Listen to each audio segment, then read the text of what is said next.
Oh, oh! Chacal.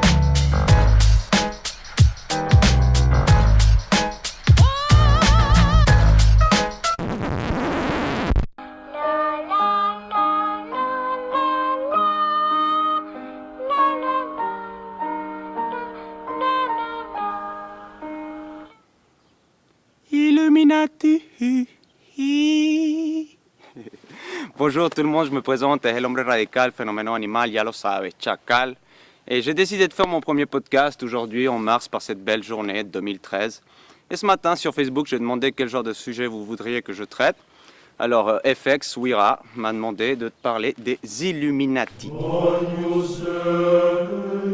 Vaste sujet, alors je vais essayer d'aller vite un petit peu à ce que je pense et puis donner des avis rapides là parce que vous n'avez pas envie de vous taper 5 minutes non plus de blablabla.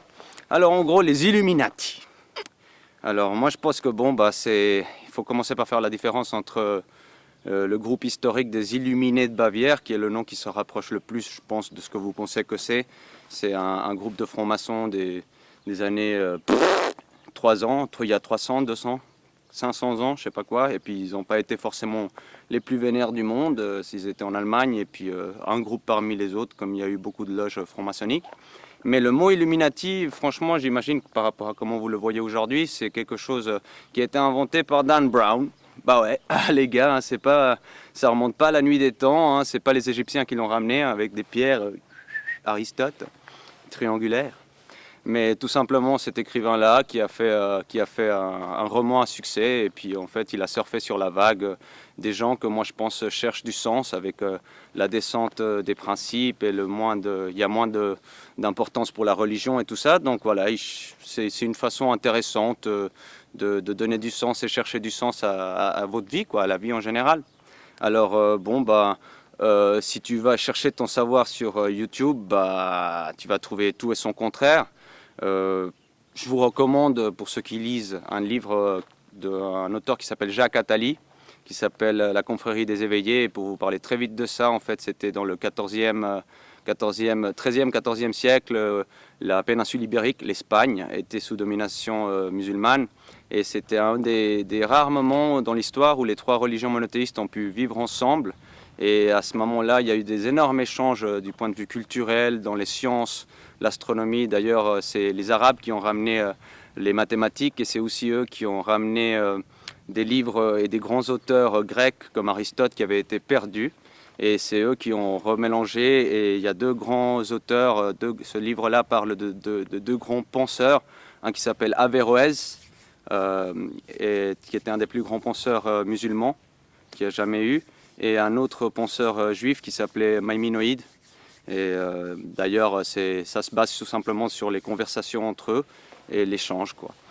Pour revenir avec les Illuminati dans un sens un peu plus général, moi quand je tombe sur un conspirationniste là, je lui sors ma théorie du Real Madrid. Rien à voir avec le foot, je suis même pas fan. Mais en fait, regardez le Real Madrid. C'est une équipe qui a le plus de thunes du monde.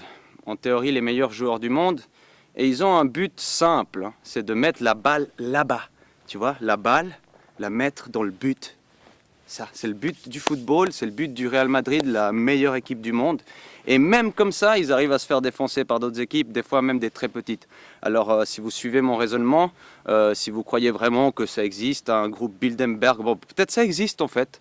Mais dites-vous que dans le groupe Bilderberg, y a Bill Gates d'un côté, Carlos Slim de l'autre, et ils conspirent pour essayer d'enculer tout le monde et les moutons.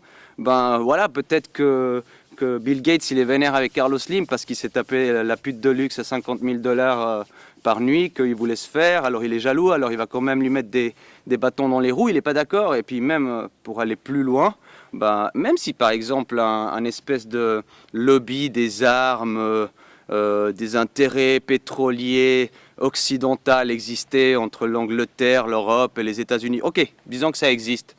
Tu vois, il y a Dick Cheney, il s'est mis d'accord avec la reine d'Angleterre, ils se sont dit, allez tiens, on va aller niquer l'Irak et puis on va se faire de la thune sur leur dos, et c'est probablement même ce qui s'est passé.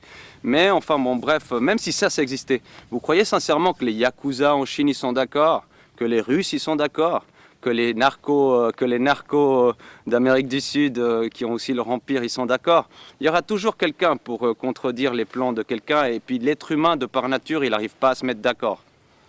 Voilà ce que j'en pense. Donc peut-être que ça existe. En espagnol, on a un proverbe qui dit « Las brujas no existen, pero de que vuelan, vuelan ». Ça veut dire que les sorcières, ça n'existe pas, mais tu peux être certain que ça vole. Mais bon, moi, personnellement, pour dire simplement, aux Illuminati et tout ce que vous voyez, Satan, Baphomet, les francs-maçons, Bilderberg, l'aéroport de Détroit qui aurait des bunkers en dessous, les Elohim qui bossent avec et compagnie. Moi, franchement, j'y crois pas, quoi. Je crois à ce beau soleil, à cette belle journée. Et je crois à vous qui allez mettre un petit like là-dessous. Voilà. Et puis m'encourager à faire plus de podcasts, quoi. Oh, oh! Illuminati!